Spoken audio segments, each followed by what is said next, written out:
ಬಹುದೊಡ್ಡ ಬೆಳವಣಿಗೆ. ಸಚಿವ ನಾಗೇಂದ್ರ ರಾಜೀನಾಮೆಗೆ ಮುಂದಾಗಿದ್ದಾರೆ. ಈ ಬಗ್ಗೆ ಮುಖ್ಯಮಂತ್ರಿಗಳ ಜೊತೆ ಮಾತುಕತೆ ನಡೆಸಿದ್ದಾರೆ. ದೂರವಾಣಿ ಮೂಲಕ ಸಿಎಂ ಜೊತೆ ನಾಗೇಂದ್ರ ಮಾತುಕತೆ ನಡೆಸಿದ್ದು, ಸಿಎಂ ಬಳಿ ತಾವು ರಾಜೀನಾಮೆ ಕೊಡೋದಕ್ಕೆ ಇಚ್ಛೆ ವ್ಯಕ್ತಪಡಿಸಿದ್ದಾರೆ. ನನ್ನನ್ನು ಅನಗತ್ಯವಾಗಿ ಟಾರ್ಗೆಟ್ ಮಾಡಲಾಗ್ತಾ ಇದೆ, ನನ್ನಿಂದ ನಮ್ಮ ಪಕ್ಷಕ್ಕೆ ಮುಜುಗರ ಆಗೋದು ಬೇಡ, ನಾನು ರಾಜೀನಾಮೆ ಕೊಡೋದಕ್ಕೆ ನಿರ್ಧಾರ ಮಾಡಿದ್ದೀನಿ ಅಂತ ತಿಳಿಸಿದ್ದಾರೆ ಡಿಕೆ ಶಿವಕುಮಾರ್ ಅವರಿಗೆ ನಾಗೇಂದ್ರ. ವಿಪಕ್ಷಗಳು ನಿರಂತರವಾಗಿ ಪ್ರತಿಭಟನೆ ನಡೆಸಿದ್ವು, ಸದನದಲ್ಲಿ ಗದ್ದಲ ಎಬ್ಬಿತು, ಕಲಾಪ 3 ದಿನ ಮುಂಚೆನೇ ಮುಕ್ತಾಯ ಆಯಿತು, ಅಧಿವೇಶನಕ್ಕೂ ಬಹಳ ದೊಡ್ಡ ತೊಡಕಾಯಿತು. ಅಷ್ಟೇ ಅಲ್ಲ, ಮುಂದೆಯೂ ಕೂಡ ಪ್ರತಿಭಟನೆಯ ಕಾವು ಇನ್ನಷ್ಟು ಜೋರಾಗುವಂತಹ ನಿರೀಕ್ಷೆಗಳಿದೆ. ಇದನ್ನರಿತು ಹಾಗಿದ್ರೆ ನಾಗೇಂದ್ರ ರಾಜೀನಾಮೆ ನಿರ್ಧಾರಕ್ಕೆ ಬಂದ್ರ. ಈ ವಿಚಾರಕ್ಕೆ ಸಿಎಂ ಅವರ ಬಳಿ ರಿಯಾಕ್ಟ್ ಮಾಡಿದ್ದಾರೆ. ನಾನು ಹೈಕಮಾಂಡ್ ಜೊತೆ ಮಾತನಾಡ್ತೀನಿ, ಹೈಕಮಾಂಡ್ ಜೊತೆ ಮಾತನಾಡಿ ತಿಳಿಸ್ತೀನಿ ಅಂತ ಕರೆ ಮಾಡಿದ್ದ ಸಚಿವ ನಾಗೇಂದ್ರಗೆ ಸಿಎಂ ಡಿಕೆ ಶಿವಕುಮಾರ್ ತಿಳಿಸಿದ್ದಾರೆ. ಕಾಂಗ್ರೆಸ್ ಪರ ದಲಿತ ವೋಟನ್ನು ಹಿಡಿದಿಟ್ಕೊಳ್ಬೇಕು ಅಂದ್ರೆ ಏನೇನು ಫ್ಯಾಕ್ಟರ್ಗಳು ಪ್ರಮುಖ, ತಾನು ನಾಗೇಂದ್ರ ರಾಜೀನಾಮೆ ಕೊಡೋದಕ್ಕೆ ಯಾಕೆ ನಿರ್ಧಾರಕ್ಕೆ ಬಂದಿದ್ದೀನಿ ಅನ್ನೋ ವಿಷಯ ತಿಳಿಸಿದ್ದಾರೆ ಸಿಎಂಗೆ. ಸುದೀರ್ಘವಾಗಿ 15 ನಿಮಿಷಗಳ ಕಾಲ ಚರ್ಚೆ ಮಾಡಿದ್ದಾರೆ. ಹಿಂದಿನ ಚುನಾವಣೆಯಲ್ಲಿ ದಲಿತ ಸಮುದಾಯ ಕಾಂಗ್ರೆಸ್ನ ಕೈ ಹಿಡಿದಿದೆ, ಅದನ್ನು ಮುಂದಿನ ಚುನಾವಣೆಯಲ್ಲೂ ಕೂಡ ನಾವು ಗಟ್ಟಿಗೊಳಿಸಬೇಕಿದೆ. ಕಾಂಗ್ರೆಸ್ ಪರ ದಲಿತ ವೋಟ್ ಹಿಡಿದಿಟ್ಕೊಳ್ಬೇಕಾಗಿದೆ. ಈಗ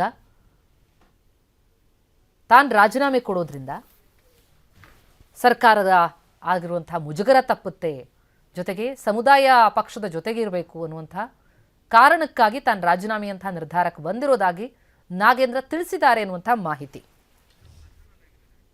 ಈ ಬಗ್ಗೆ ಇನ್ನಷ್ಟು ಡೀಟೇಲ್ಸ್ ಪಡೆಯೋಣ. ನಮ್ಮ ಪ್ರತಿನಿಧಿ ಪ್ರಸನ್ನ ಈಗ ನೇರ ಸಂಪರ್ಕದಲ್ಲಿದ್ದಾರೆ. ಪ್ರಸನ್ನ, ಬಹಳ ಮಹತ್ವದ ಬೆಳವಣಿಗೆ, ವಿಪಕ್ಷಗಳ ವಿಪರೀತವಾದಂತಹ ಆಕ್ರೋಶ, ಪ್ರತಿಭಟನೆ, ಇದೆಲ್ಲದರ ಬೆನ್ನಲ್ಲಿ ಆ ಸಂದರ್ಭದಲ್ಲಿ ಬಹಳ ಗಟ್ಟಿಯಾಗಿ ನನ್ನನ್ನು ಟಾರ್ಗೆಟ್ ಮಾಡಲಾಗ್ತಾ ಇದೆ, ನಾನು ರಾಜೀನಾಮೆ ಕೊಡುವಂಥ ನಿರ್ಧಾರಕ್ಕೆ ಬರಲ್ಲ ಅಂತೇಳಿ ಬಹಳ ಬಲವಾಗಿ ನಿಂತಿದ್ದಂತಹ ನಾಗೇಂದ್ರ ಅವರು ಈಗ ಏಕಾಏಕಿ ರಾಜೀನಾಮೆಯಂತ ನಿರ್ಧಾರಕ್ಕೆ ಬಂದಿದ್ದಾರೆ ಅಂತಂದ್ರೆ, ಮುಖ್ಯಮಂತ್ರಿಗಳ ಜೊತೆ ಈ ಬಗ್ಗೆ ಮಾತನಾಡಿದ್ದಾರೆ ಅಂತಂದ್ರೆ, ಏನು ವಿಚಾರ ಇಲ್ಲಿ ಪ್ರಮುಖವಾಗಿ ಅಂಥದ್ದು ನಿರ್ಣಯ ಕಾರಣ ಆಗಿದೆ?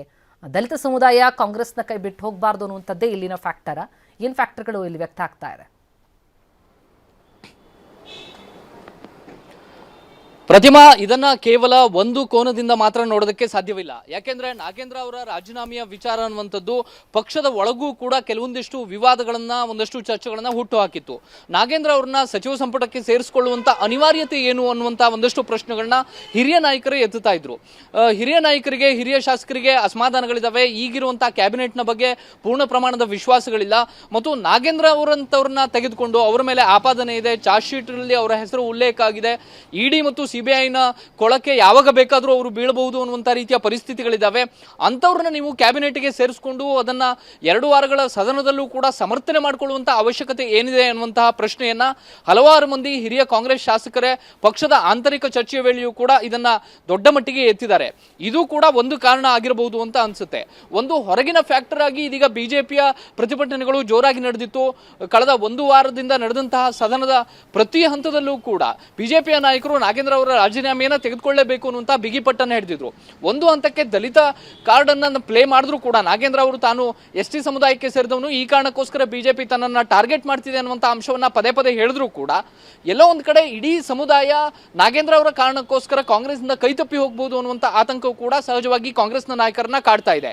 ಈಗ ಇರುವಂತಹ ಪ್ರಶ್ನೆ, ನಾಗೇಂದ್ರ ಅವರೇ ಈ ನಿರ್ಧಾರವನ್ನ ಮಾಡಿದ್ರ ಅಥವಾ ಪರೋಕ್ಷವಾಗಿ ಹೈಕಮಾಂಡ್ ನಾಯಕರಾಗ್ಲಿ, ಪರೋಕ್ಷವಾಗಿ ಮುಖ್ಯಮಂತ್ರಿ ಡಿಕೆ ಶಿವಕುಮಾರ್ ಅವರಾಗ್ಲಿ ಸೂಚ್ಯವಾಗಿ ನಾಗೇಂದ್ರ ಅವರಿಗೆ ಈ ವಿಷಯವನ್ನ ತಿಳಿಸಿ ಈ ನಿರ್ಧಾರಕ್ಕೆ ನಾಗೇಂದ್ರ ಅವರು ಬರೋದಕ್ಕೆ ಕಾರಣವಾಯ್ತಾ ಅನ್ನುವಂಥದ್ದು ಇದೀಗ ಇರುವಂತ ಪ್ರಶ್ನೆ. ಯಾಕೆಂದ್ರೆ ಸಂಪುಟ ಬದಲಾವಣೆಯ ವಿಷಯ ಇನ್ನೂ ಕೂಡ ಹಾಗೆ ಜೀವಂತವಾಗಿದೆ. 3-4 ಮಂದಿ ಸಚಿವರನ್ನ ಕೈ ಬಿಟ್ಟು ಕೆಲವೊಂದಿಷ್ಟು ಮಂದಿ ಹಿರಿಯ ನಾಯಕರನ್ನ ಕ್ಯಾಬಿನೆಟ್ಗೆ ಸೇರ್ಪಡೆ ಮಾಡ್ಕೊಳ್ಬೇಕು ಅನ್ನುವಂತ ಚರ್ಚೆಗಳು ಜೋರಾಗಿ ನಡೀತಾ ಇದಾವೆ. ಹೈಕಮಾಂಡ್ ಕೂಡ ಇನ್ನೂ ಕೂಡ ನಾಗೇಂದ್ರ ಅವರ ವಿಚಾರದಲ್ಲಿ ಒಂದು ಅಂತಿಮ ತೀರ್ಮಾನಕ್ಕೆ ಬಂದಿಲ್ಲ ಅನ್ನುವಂತ ಮಾತುಗಳು ಕೂಡ ಕೇಳ್ಬರ್ತಾ ಇದಾವೆ. ಇಂಥ ಸಂದರ್ಭದಲ್ಲಿ ನಾಗೇಂದ್ರ ಅವರು ತೆಗೆದುಕೊಳ್ತಾ ಇರುವಂತಹ ಈ ತೀರ್ಮಾನ ಇದು ಕೇವಲ ವೈಯಕ್ತಿಕವಾಗಿ ಅವರು ತೆಗೆದುಕೊಳ್ತಾ ಇರುವಂತಹ ತೀರ್ಮಾನನ ಅಥವಾ ಹೈಕಮಾಂಡ್ ನಾಯಕರು ಪರೋಕ್ಷವಾಗಿ ಸೂಚ್ಯವಾಗಿ ತಿಳಿಸಿದಂತ ಕಾರಣಕ್ಕೋಸ್ಕರ ಈ ನಿರ್ಧಾರಕ್ಕೆ ನಾಗೇಂದ್ರ ಅವರು ಬರ್ತಿದ್ದಾರೆ ಅನ್ನುವಂಥದ್ದು ಕೂಡ ಬಹಳ ಇಂಪಾರ್ಟೆಂಟ್ ಆಗುತ್ತೆ. ಯಾವಾಗ ನಾಗೇಂದ್ರ ಅವರ ಮೇಲೆ ಹಿಂದೆ ಮೊದಲ ಬಾರಿ ಆಪಾದನೆ ಕೇಳಿಬಂದಾಗ್ಲೂ ಕೂಡ ಹೈಕಮಾಂಡ್ ರಾಜೀನಾಮೆಯನ್ನ ಪಡೆದಿತ್ತು. ನಾಗೇಂದ್ರ ಅವರು ತಾನೇ ರಾಜೀನಾಮೆ ನೀಡೋದಕ್ಕೆ ಸಿದ್ಧ ಅಂತ ಹೇಳಿದ್ರು ಕೂಡ ತಾನು ತ್ಯಾಗ ಮಾಡ್ತಾ ಇದ್ದೀನಿ, ತಾನು ಅಗ್ನಿ ಪರೀಕ್ಷೆಯಲ್ಲಿ ಗೆದ್ದು ಹೊರಬಂದ ನಂತರ ನನ್ನನ್ನು ಕ್ಯಾಬಿನೆಟ್ಗೆ ಸೇರಿಸಿಕೊಳ್ಳಿ ಅನ್ನುವಂತ ಮಾತನ್ನ ಹೇಳಿದ್ರು ಕೂಡ ಅವತ್ತು ಮುಖ್ಯಮಂತ್ರಿ ಸಿದ್ದರಾಮಯ್ಯ ಮತ್ತು ಅವತ್ತು ಉಪಮುಖ್ಯಮಂತ್ರಿ ಆಗಿದ್ದಂತ ಡಿಕೆ ಶಿವಕುಮಾರ್ ಇಬ್ರು ಕೂಡ ನಾಗೇಂದ್ರ ಅವರಿಗೆ ಸೂಚನೆಯನ್ನ ಕೊಟ್ಟಿದ್ರು, ನೀವು ರಾಜೀನಾಮೆಯನ್ನ ಕೊಡಿ ಅಂತ ಹೇಳಿ. ಈಗಲೂ ಕೂಡ ಅಂಥದ್ದೇ ಪರಿಸ್ಥಿತಿ ಎಲ್ಲೋ ಒಂದ್ ಕಡೆ ಇದ್ದಂತೆ ಕಾಣಿಸ್ತಾ ಇದೆ. ಒಂದು ಕಡೆ ಪಕ್ಷದ ಒಳಗಿಂದ ಇರುವಂತಹ ಒತ್ತಡ, ಇನ್ನೊಂದು ಕಡೆ ಹೊರಗೆ ಇರುವಂತಹ ಒತ್ತಡ, ಈ ಎರಡೂ ಒತ್ತಡಗಳು ಇದೀಗ ನಾಗೇಂದ್ರ ಅವರು ಈ ಒಂದು ನಿರ್ಧಾರಕ್ಕೆ ಬರೋದಕ್ಕೆ ಕಾರಣ ಆದಂತೆ ಕಾಣಿಸ್ತಾ ಇದೆ. ಪ್ರತಿಮಾ, ಥ್ಯಾಂಕ್ ಯು ಪ್ರಸನ್ನ.